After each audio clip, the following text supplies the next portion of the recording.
We begin not at the beginning, but in the final, suffocating moments of an empire that defined civilization itself.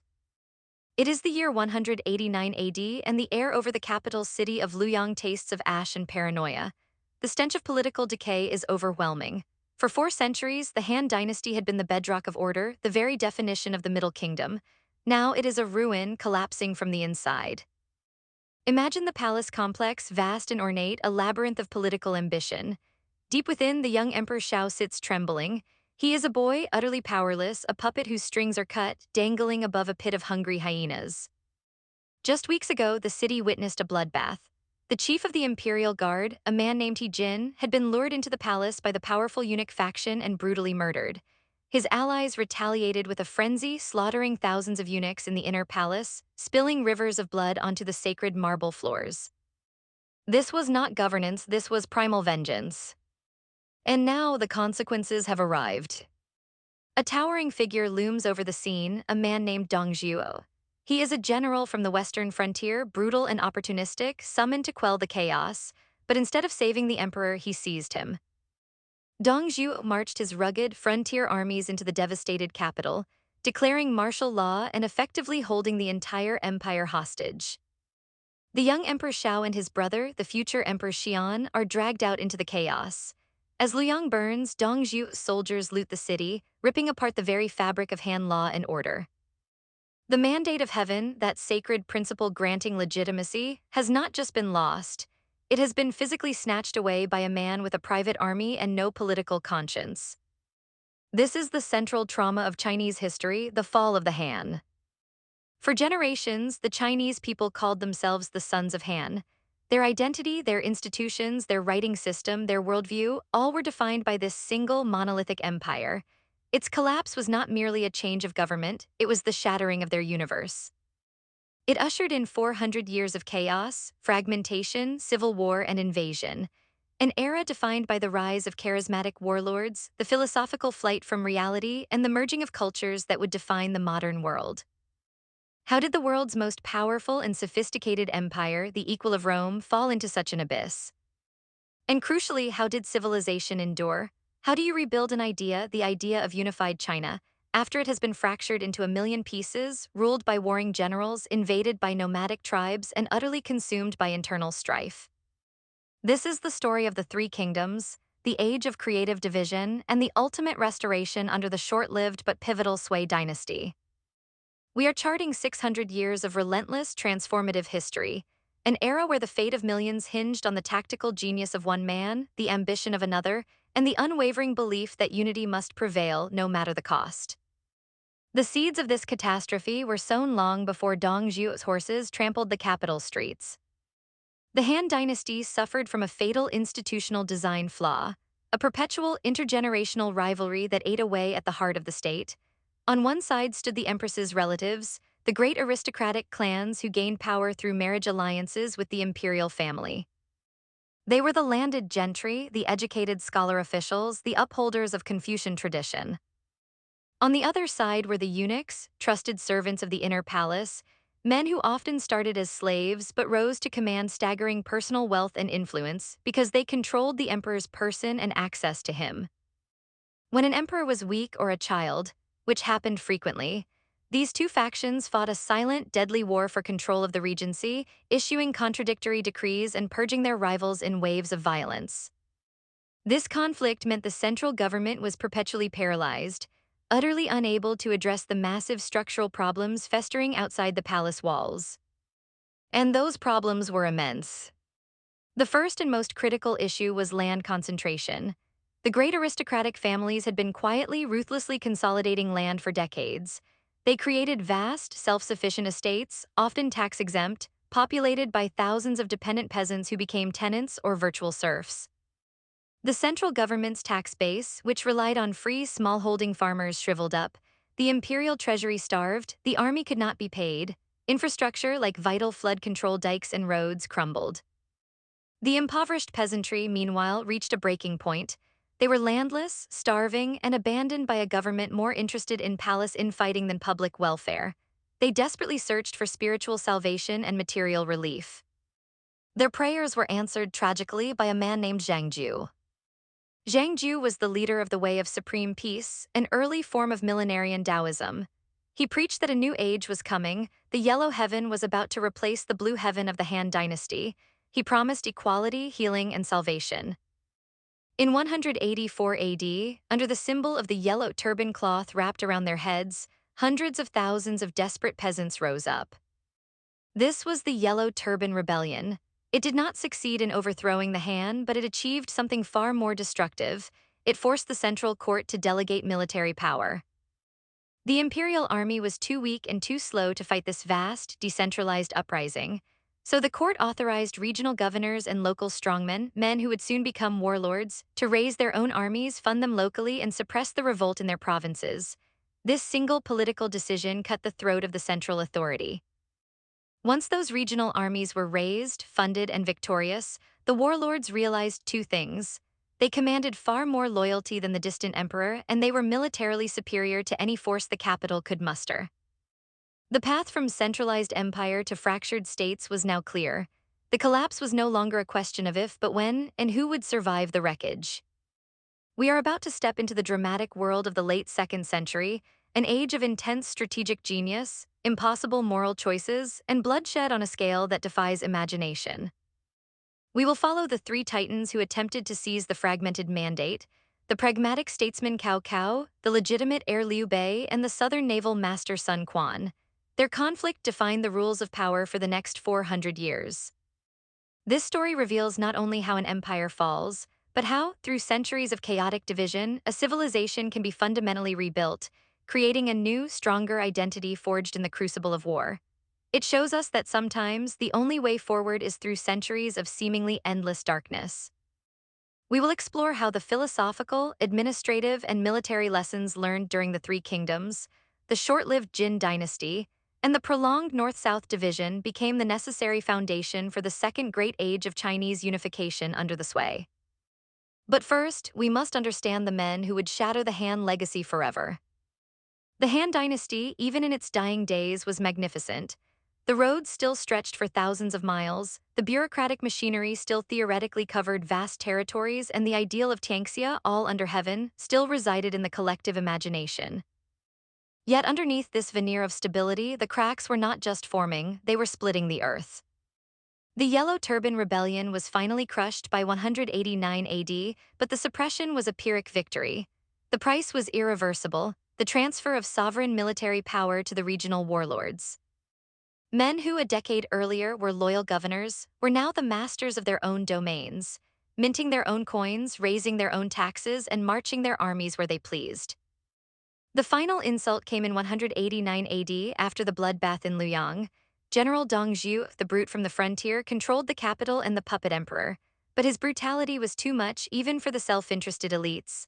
A coalition of regional warlords led by the ambitious Yuan Shao marched against Dong Zhuge. Dong Zhuge, realizing he could not hold the ruined capital, committed the ultimate act of treason. He evacuated Luoyang, forcing hundreds of thousands of citizens to march west, and then systematically burned the ancient city to the ground. The magnificent Han capital, the heart of the empire, was reduced to smoldering ruins. The warlords chasing him found only ashes. The chase to destroy Dong Zhuge eventually devolved into a multi-sided civil war among the warlords themselves. The goal was no longer to restore the Han. The goal was to secure the mandate for oneself. Among the swirling chaos, three figures emerged, men whose choices would define the destiny of East Asia for the next millennium. The pragmatist Cao Cao. Cao Cao was arguably the most complex and strategically brilliant figure of this entire era. Born in the mid-150s AD, he was the son of an adopted son of a powerful eunuch. This background, partially connected to the despised eunuch faction, partially educated in the refined Confucian manner, made him both an outsider and an insider.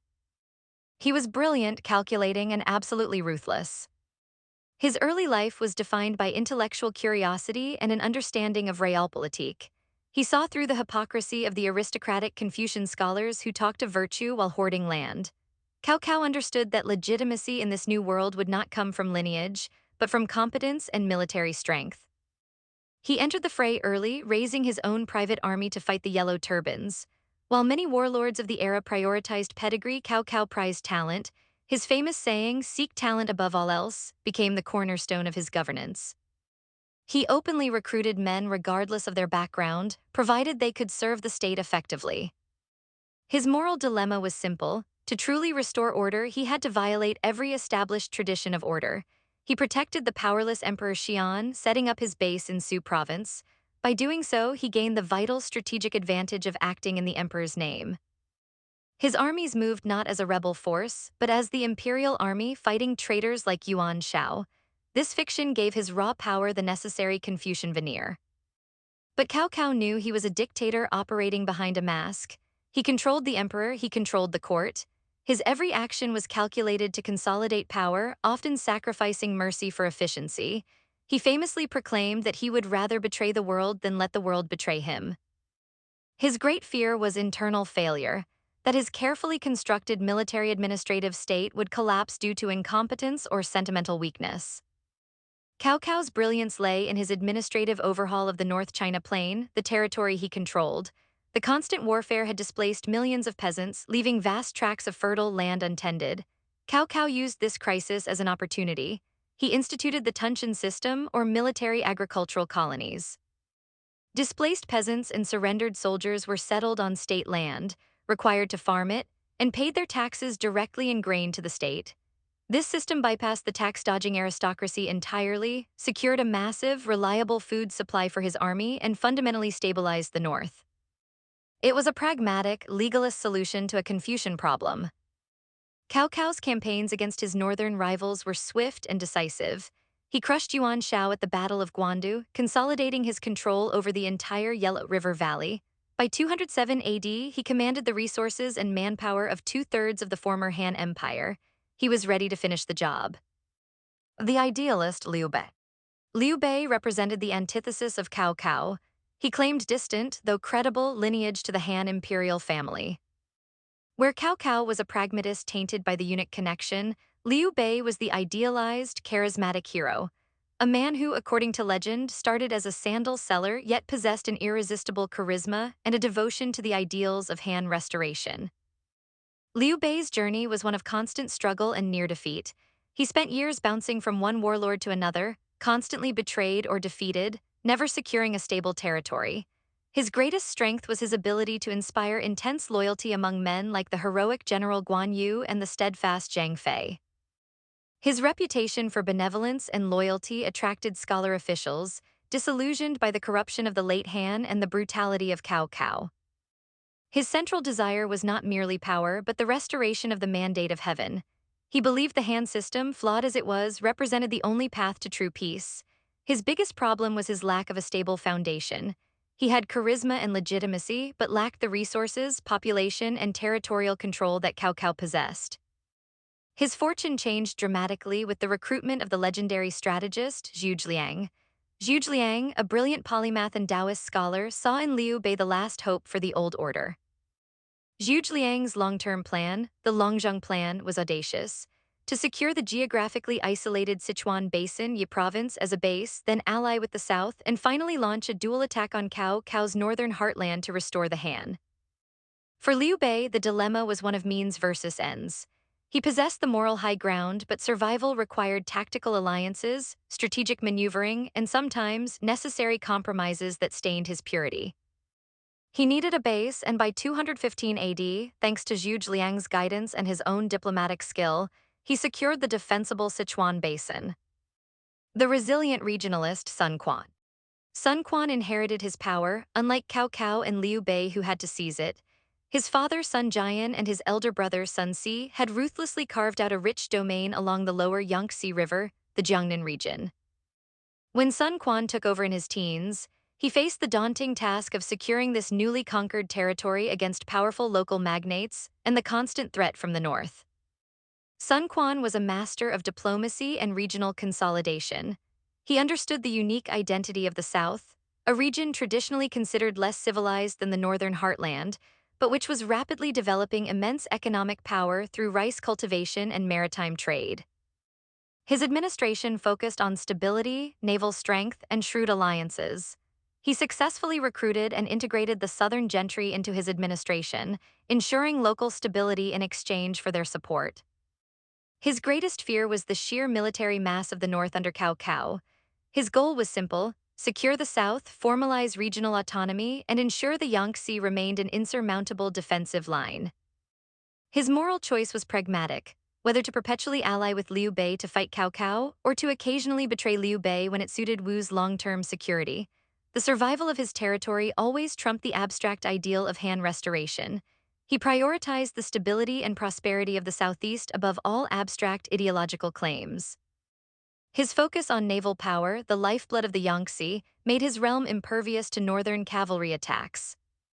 By 207 AD, the stage was set. Cao Cao had consolidated nearly all of the North China Plain, crushed Yuan Shao, and possessed the resources of two-thirds of the former Han Empire.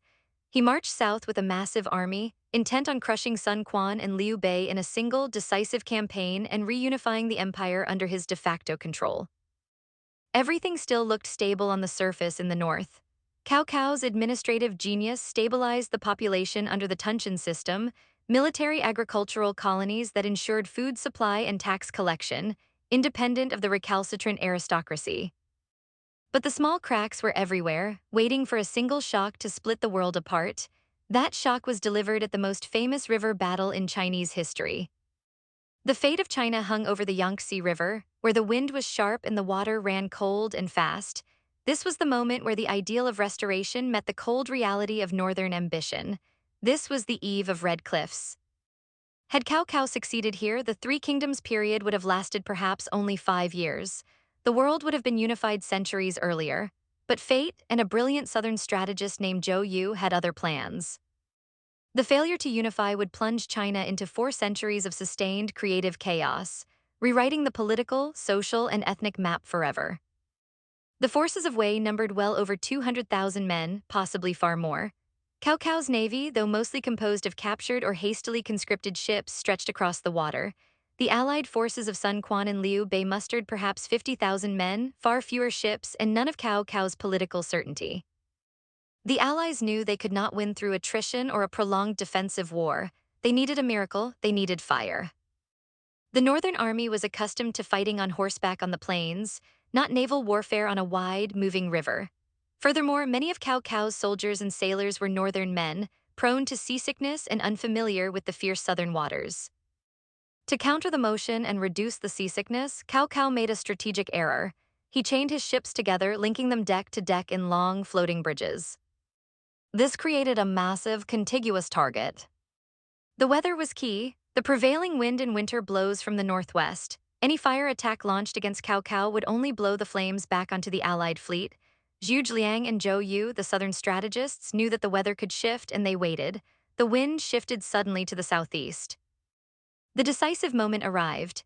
A small squadron of southern ships, supposedly surrendering to Cao Cao, sailed toward the massive, linked northern fleet. But these ships were not carrying cargo or soldiers. They were carrying flammable materials, reeds, oil, and sulfur. As the ships neared the Wei fleet, the command was given. Torches ignited the materials, turning the small vessels into massive, floating bombs.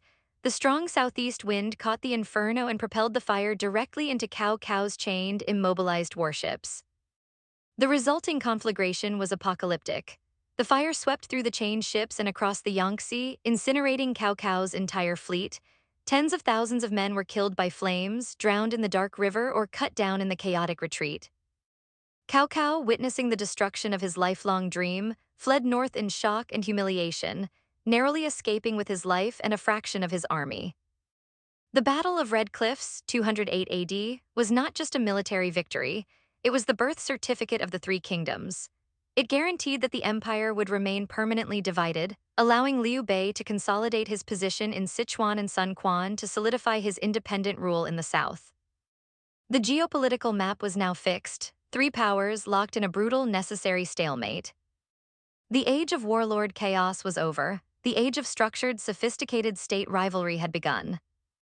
The Tripartite World Order, 220-263 CE. Following Red Cliffs, the 3 rival states settled into a grim geopolitical balance. The warlords formalized their positions. In 220 AD, Cao Cao's son, forced the abdication of Emperor Xian, officially ending the Han Dynasty and establishing the state of Wei. Liu Bei, claiming the continuation of the Han Mandate, established Shu Han in 221 AD. and Sun Quan proclaimed himself Emperor of Eastern Wu in 229 AD. The conflict shifted from pure military conquest to a battle of institutions, logistics, and endurance. Wei, controlling the North China Plain, possessed the largest population, the most fertile lands, and the established centers of bureaucracy, Luoyang Chang'an. Shu Han, based in the isolated, resource-rich Sichuan Basin, was defensively secure but lacked the sheer manpower of Wei.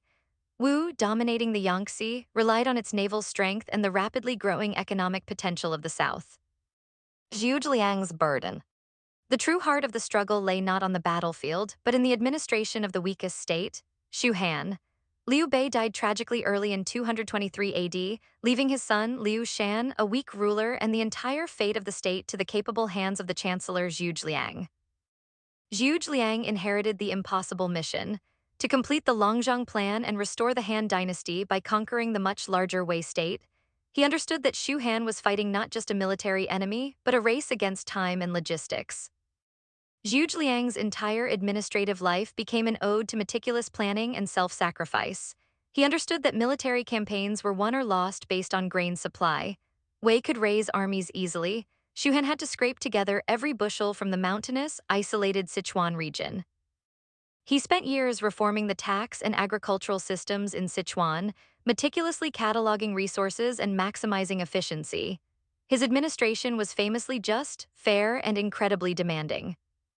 He famously worked late into the night, reviewing every piece of official correspondence, wearing down his physical and mental health for the sake of his dying master's ideal. He became a legend for his northern expeditions. Starting in 228 AD, Zhuge Liang launched a series of 5 major military campaigns designed to penetrate the Wei heartland. His strategy was consistent: exploit the weaknesses on Wei's western frontier, seize a key strategic city off in Chang'an, and force Wei to fight an extended war of attrition far from their capital.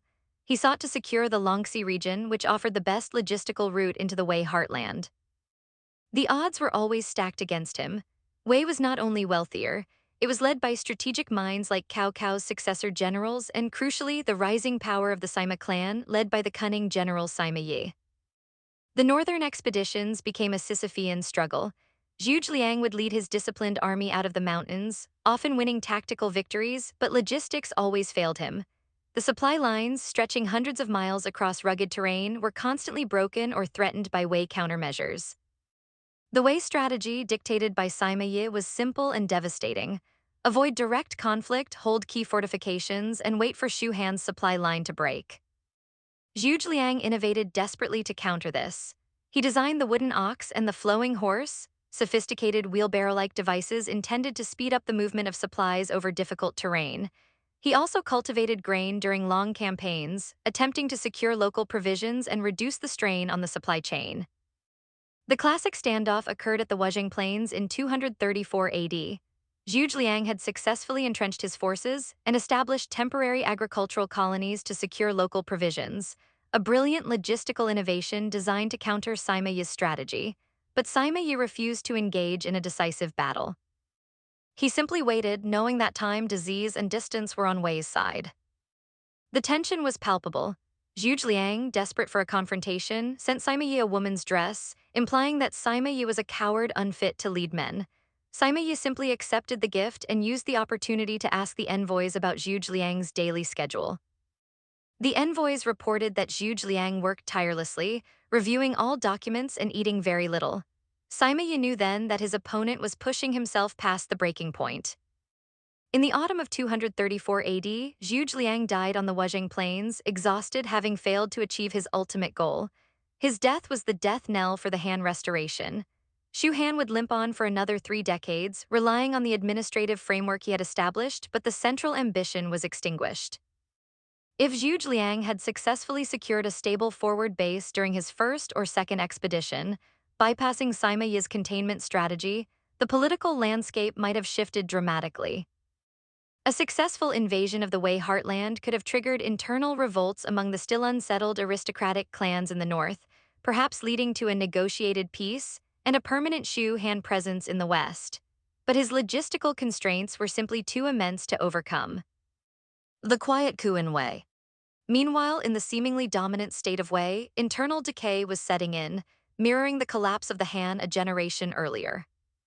Cao Pai and his successors were skilled rulers, maintaining the efficient administrative state Cao Cao built, but they failed to break the power of the burgeoning aristocratic clans.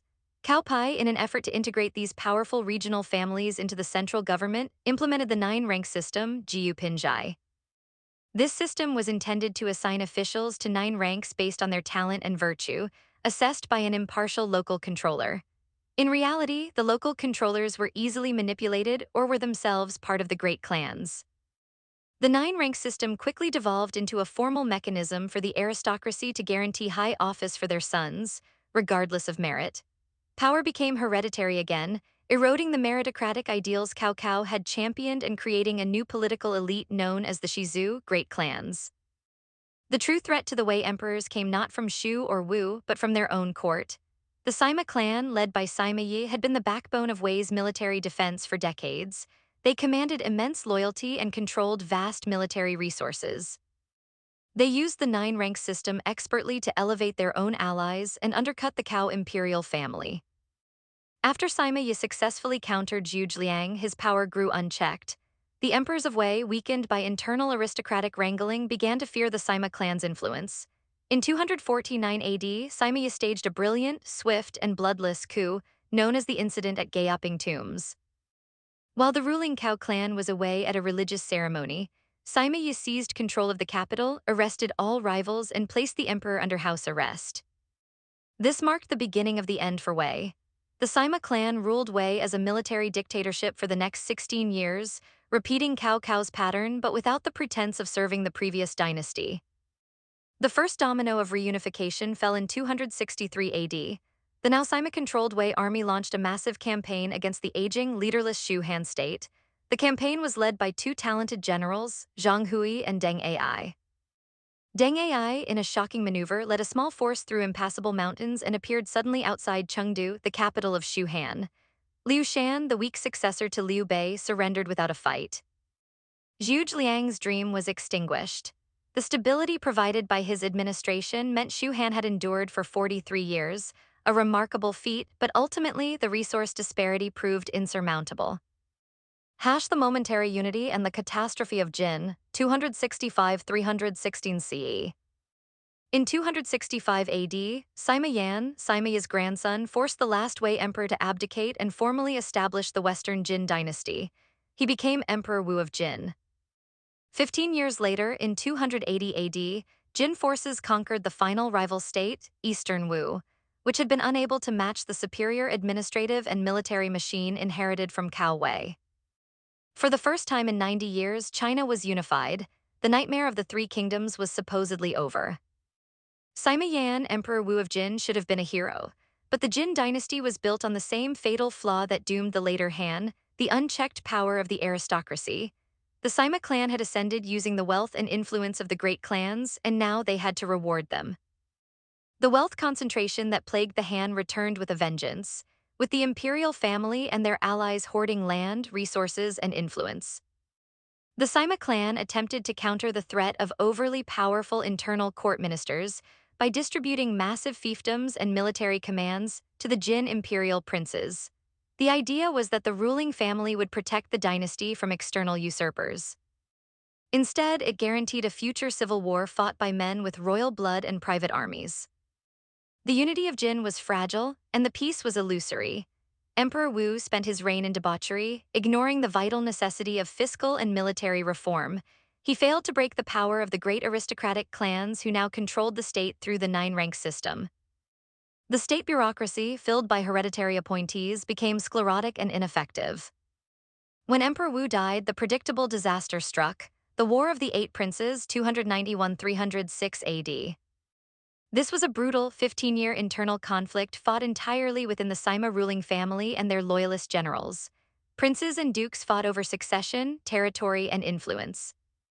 The civil war was fought with staggering brutality across the North China Plain, exhausting the national treasury and utterly depleting the military reserves. The population, already decimated by the 3 Kingdoms Wars, suffered further famine and displacement. The aristocracy, focused on tearing itself apart, completely ignored the critical geopolitical danger lurking beyond the northern frontiers. For centuries, various non-Han peoples, groups the Chinese generally referred to as the Wuhu or Five Barbarians Xingnu Xianbei Jai Dai Qiang, had settled on the northern and western fringes, sometimes integrated as mercenaries, sometimes living independently, often pushed south by environmental changes or northern tribal conflicts. The Jin rulers, blinded by their internal power struggle, had relied on these groups as frontier guards, sometimes even moving them inside the border for agricultural or military service. The War of the Eight Princes shattered the last vestige of Chinese military strength. When the fighting was at its peak, the Wuhu peoples saw the vast, wealthy, and now undefended North China plain ripe for conquest.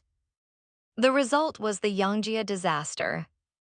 In 311 AD, a massive Xingnu army led by the Hanzhou state swept down from the north and sacked the ancient capital of Luoyang. The Jin emperor, the entire court, and tens of thousands of citizens were captured or massacred. Luoyang, rebuilt after Dongzhu's burning, was annihilated again. 5 years later, the sister capital of Chang'an was also captured. The brief unity of the Jin dynasty was over. The era of the 16 kingdoms and the Northern and Southern dynasties had begun, a catastrophe that defined the subsequent 3 centuries. If the Jin had maintained political stability after 280 AD, the nomadic tribes would likely have remained contained, paid off, or integrated gradually. The failure was not one of external strength, but a devastating internal political failure caused by the Sima clan's inability to control its own familial ambition. The Jin court, or what remained of it, fled south across the Yangtze River. The ruling class, the aristocracy, and hundreds of thousands of Han Chinese commoners undertook the massive, desperate exodus known as the Great Southern Migration. They resettled in the relatively undeveloped, rice-rich region of the lower Yangtze, establishing their new capital in Jiangkang, modern Nanjing. This new state was called the Eastern Jin Dynasty, 317–420 AD. It was a shadow empire, constantly besieged by internal aristocratic conflicts and perpetually threatened by northern invaders, yet it maintained the cultural and political flame of Han civilization in the south. The Crucible of Division, North and South 317–589 CE. The 300 years following the Jin collapse were characterized by a profound, transformative division. The South, preservation and sophistication. In Jiangkang, the Eastern Jin and its successive successor states, Liu Song, Southern Qi, Liang, Chen, known collectively as the Southern Dynasties, were ruled by a highly sophisticated, yet politically stagnant, Han Chinese aristocracy.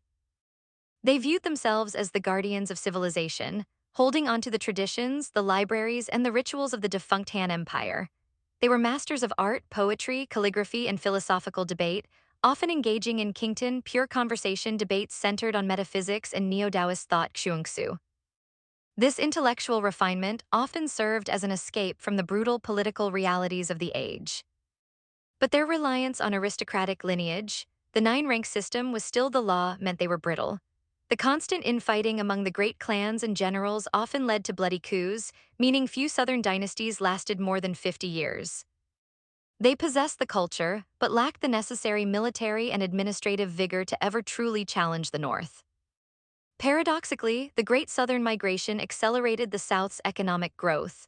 The influx of northern expertise and manpower, combined with the ideal conditions for wet rice cultivation in the Jiangnan region, made the South the economic engine of China for the first time in history.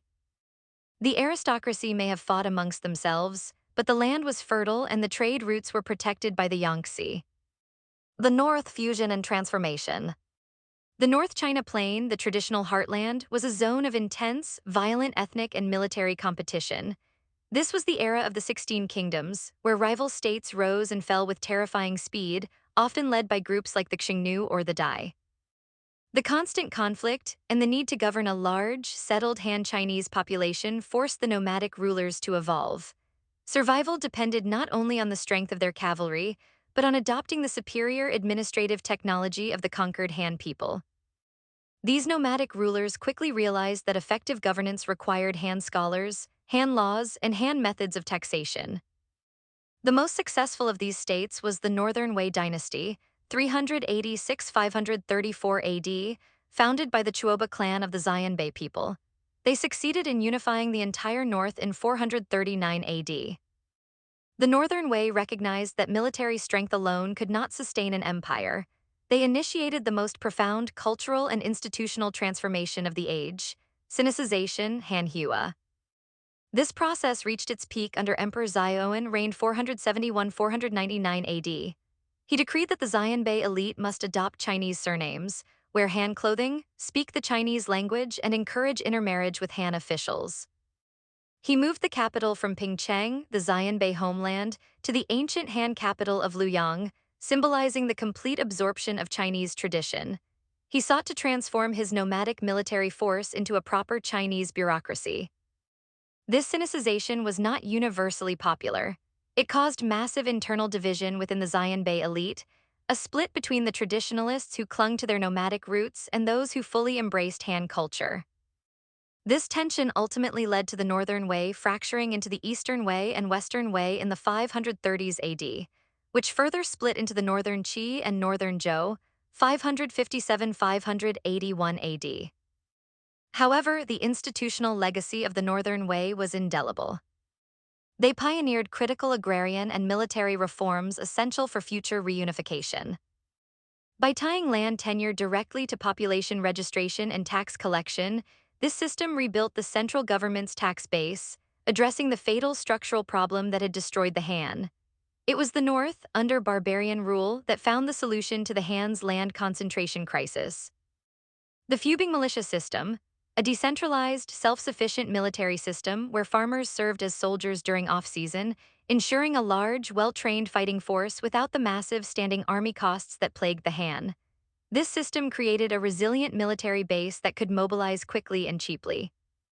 These two northern institutional breakthroughs, born of the fusion of nomadic military vigor and Han bureaucratic tradition, were the blueprint for the next unified empire. The dawn of Sui, 581–589 CE. The century leading up to reunification was dominated by the military competition between the successor states of the Northern Wei. The Northern Zhou state, which emerged from the Western Wei, became the strongest. The man who would finally end the centuries of division was Yangtze, a powerful general and regent of the Northern Zhou.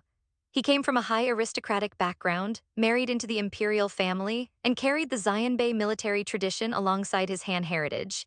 He was perfectly positioned to synthesize the two cultures. In 581 AD, Yangtze seized the Northern Zhou throne, establishing the Sui Dynasty. As Emperor Wen, his immediate focus was internal consolidation, tax reform based on the equal field system, and the restoration of a centralized bureaucracy modeled after the Han ideal, but using the efficient military foundation of the North. He prioritized reducing the heavy tax burdens inherited from the warring northern states, ensuring full granaries and stabilizing the peasant population. 8 years later, in 589 AD, Emperor Wen turned his attention south. The Southern Chen dynasty, weakened by internal aristocratic excess and complacent in their geographic isolation, was politically and militarily incapable of mounting a serious defense. They had culture, wealth, and history, but no administrative rigor or military discipline. Emperor Wen launched a massive, coordinated land and naval invasion down the Yangtze River. The Chen capital, Jiankang, fell quickly. The last southern emperor was captured. In that year, 589 AD, the centuries of chaos, fragmentation, and division finally ended. The mandate of heaven was once again whole. The world was reunified under the Sui Dynasty, but the trauma of division left deep scars, and the challenges of governing the unified North and South would prove immense. The short-lived Sui Dynasty, established by Emperor Wen, understood that military conquest was only the first step. To ensure the new unity endured, the vast cultural and economic differences between the North, militarized and Sinicized, and the South, cultural and wealthy, had to be physically and institutionally bridged.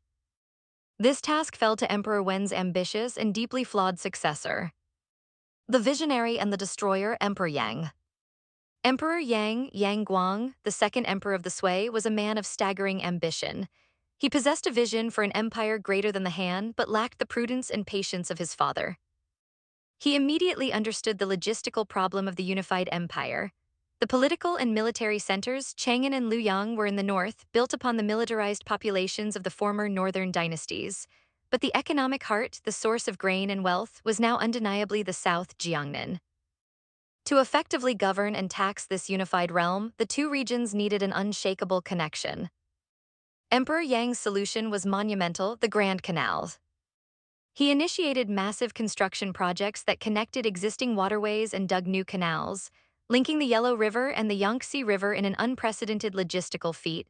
This canal system was a stroke of strategic genius, allowing the swift transport of southern grain to the northern capitals and the rapid deployment of troops. It permanently solved China's north-south logistical puzzle. But the cost was staggering. Emperor Yang deployed millions of forced laborers, men, women, and children to dig the canal and rebuild the massive new eastern capital of Luoyang. Contemporary accounts describe scenes of unimaginable suffering, with bodies piling up along the canal routes from exhaustion, disease, and starvation. This relentless, brutal demand for labor, along with excessive taxation to fund the massive projects, immediately alienated the very peasantry the Sui was supposed to save. If Emperor Yang had stopped there, the Sui dynasty might have stabilized into a long, prosperous reign. But his ambition extended beyond infrastructure. He sought military glory to match the early Han emperors. He launched 3 successive, ruinously costly military campaigns against the powerful Korean kingdom of Goguryeo in 612, 613, and 614 AD. The first expedition alone is recorded to have involved over 1 million troops and millions more in logistical support, an astonishing mobilization that severely depleted the state treasury and emptied the villages of able-bodied men. All 3 campaigns were devastating failures.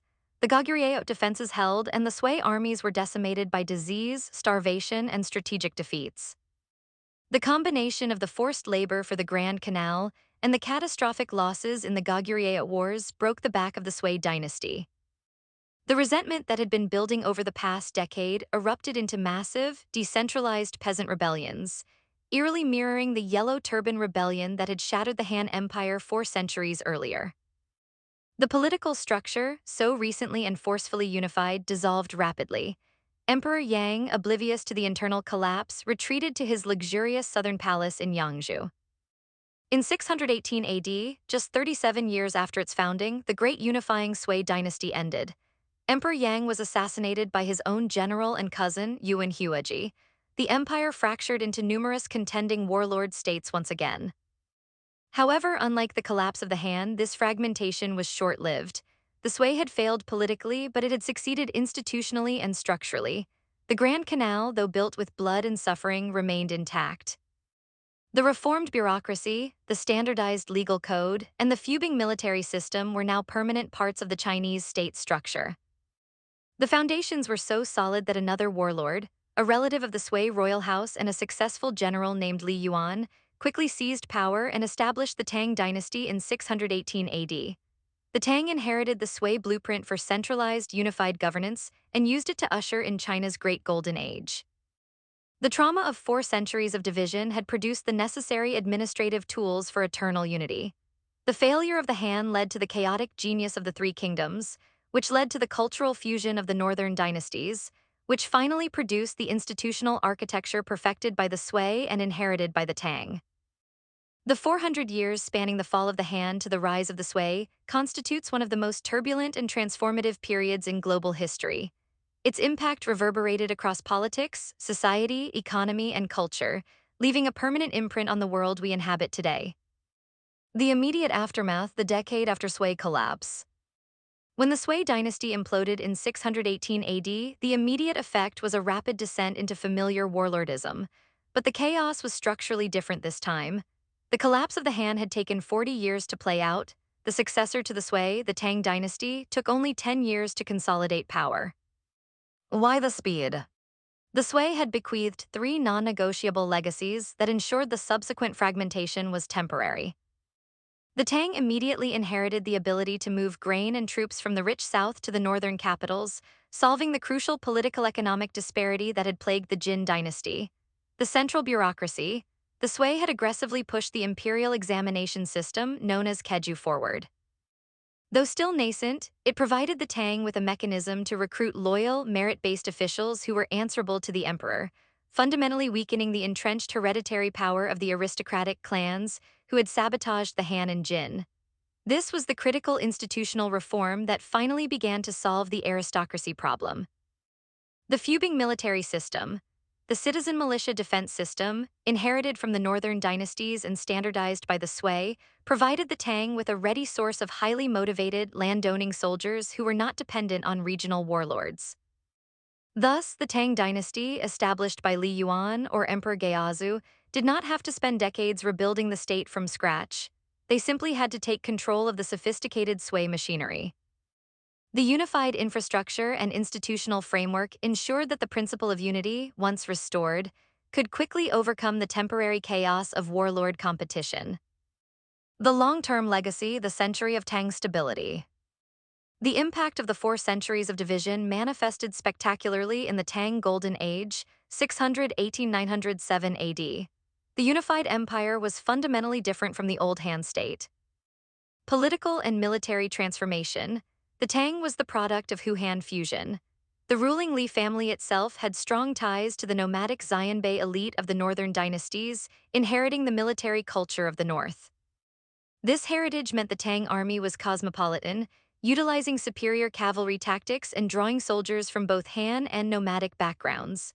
This made the Tang military machine immensely powerful and expansionist, capable of pushing the Chinese border further west than ever before. This is why today's perception of China as a vast, multi-ethnic empire owes as much to the North-South mixing during the division as it does to the original Han boundaries. The military structure forged in the Northern Way proved far more resilient and adaptable than the old Han forces. Economic shift. The South was irrevocably established as the economic heart of the empire. The Han Dynasty had been focused entirely on the Yellow River Valley. The Tang state, via the Grand Canal, was forced to integrate the South's immense wealth into its fiscal structure. This shift continued throughout Chinese history, meaning the demographic and economic center of gravity remained south of the Yangtze River. Modern Chinese regional economic disparities, the wealth of the coastal South versus the industrial North, have deep roots in this forced structural realignment initiated by the Sui's logistical brilliance. Cultural and philosophical depth. The chaos had forced a necessary ideological evolution. The official state ideology was still Confucianism, but it was moderated by the deep philosophical and spiritual roots of Buddhism and Taoism, faiths that provided comfort and meaning during the dark centuries. This pluralism led to the highly cosmopolitan and artistically dynamic nature of the Tang capital, Chang'an, which became the largest, most diverse city in the world at the time, welcoming traders, monks, and ideas from Central Asia, India, and the Middle East. The cultural legacy of the 6 dynasties was the vibrant intellectual diversity of the Tang. The enduring tension, aristocracy versus bureaucracy. The struggles of the Han, Three Kingdoms, and Jin dynasties all hinged on one question: who should govern, the hereditary, landed aristocracy or the centralized, merit-based bureaucracy? The Sui and Tang provided a definitive, though temporary, answer. By promoting the examination system, the Tang state began the long, slow process of undermining the regional aristocratic families that had dominated politics since the Yellow Turban Rebellion. While powerful clans still held immense sway, the state now possessed a legitimate, centralized mechanism to challenge them.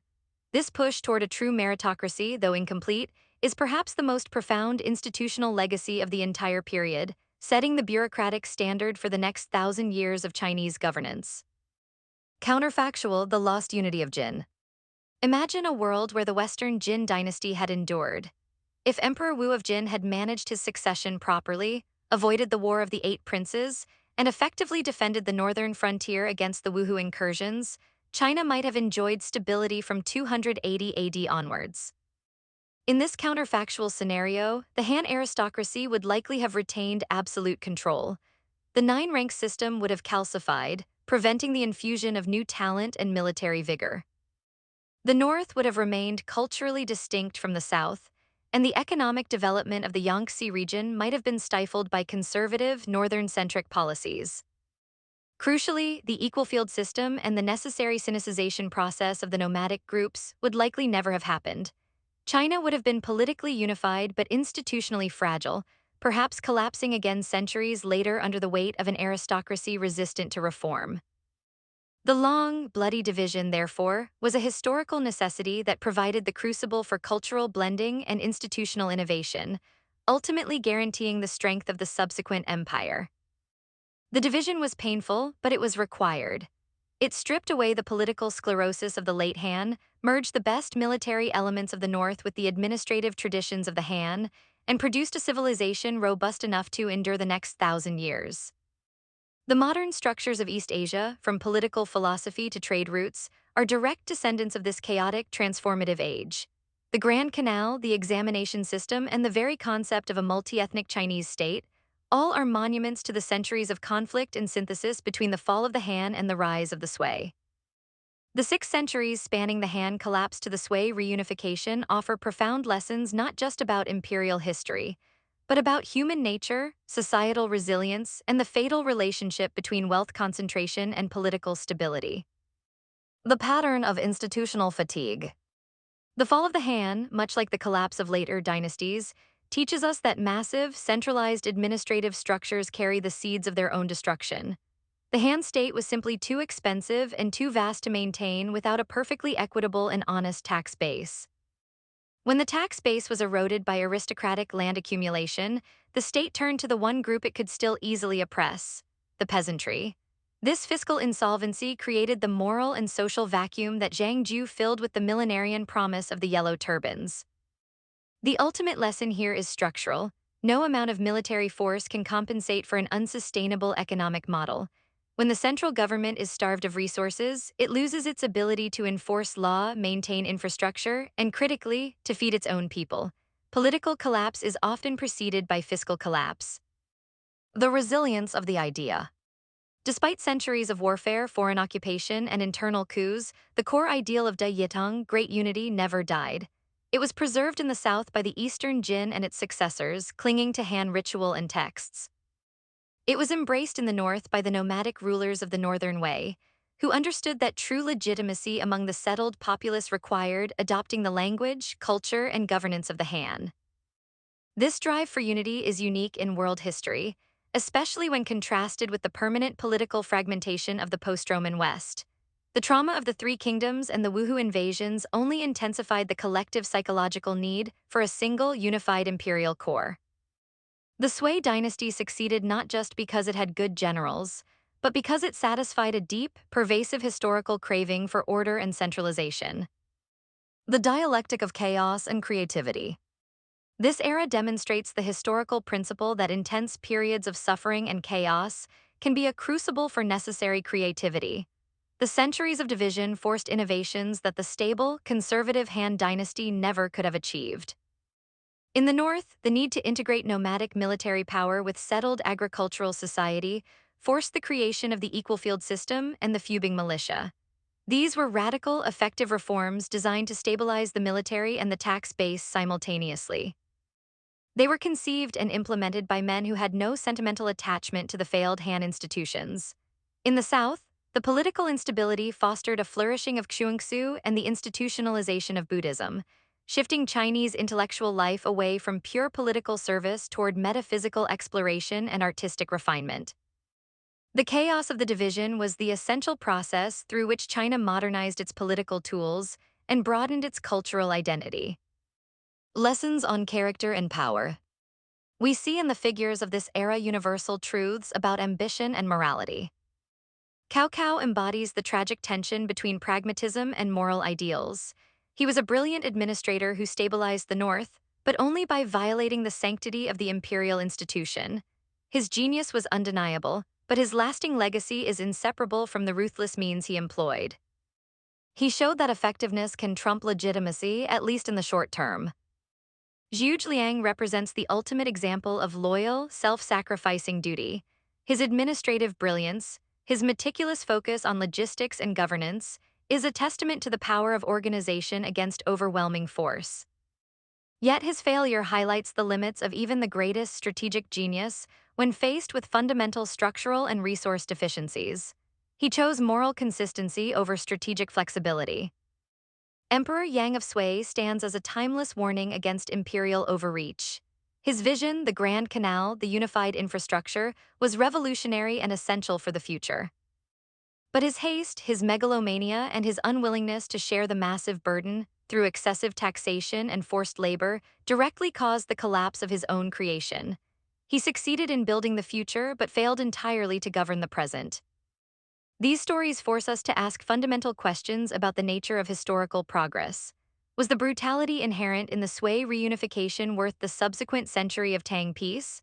What does it take for a society to voluntarily relinquish the rigid, established institutions that are clearly failing without the push of mass violence?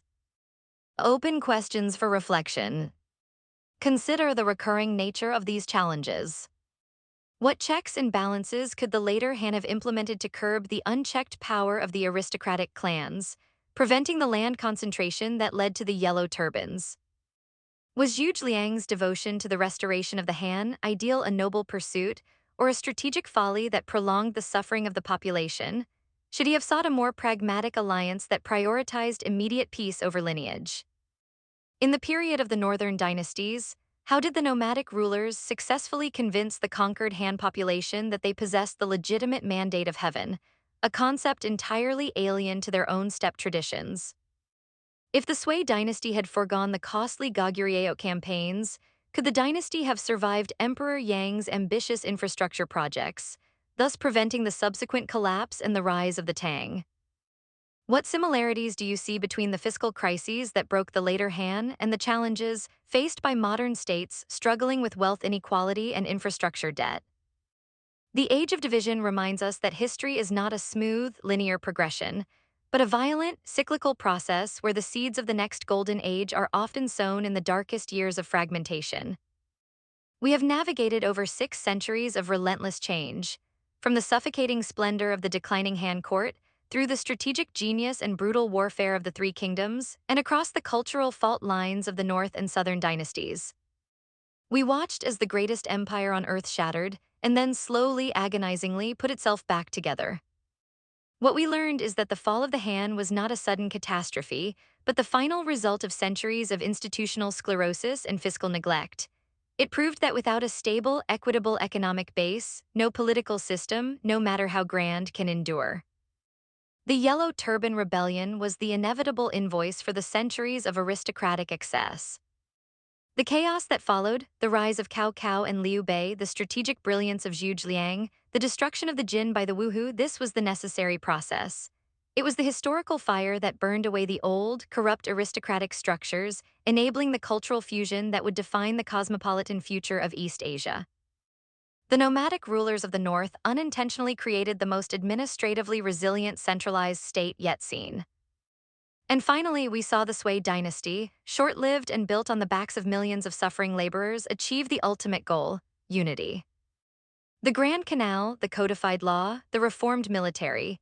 These were the durable, institutional gifts the Sui passed on to the Tang, allowing the Chinese civilization to enter one of its greatest periods of stability and expansion. The world we live in today is marked by the legacy of this time. The enduring Han identity, the strategic importance of the Yangtze River as an economic spine, the administrative brilliance of the civil service system, all trace their lineage back through this 400-year ordeal. The pain of division gave birth to the unparalleled strength of unity. The story of the Sui's fall and the Tang's rise sets the stage for our next grand exploration. What did the Tang dynasty do with the immense foundation the Sui left behind? How did they manage the vast, new multi-ethnic empire forged in the fires of the North-South division? In our next episode, we will dive into the dazzling rise of the Tang. We will explore, first, the incredible success of Emperor Taizong, who inherited the Sui blueprint and transformed it into a golden age of military expansion and cultural tolerance.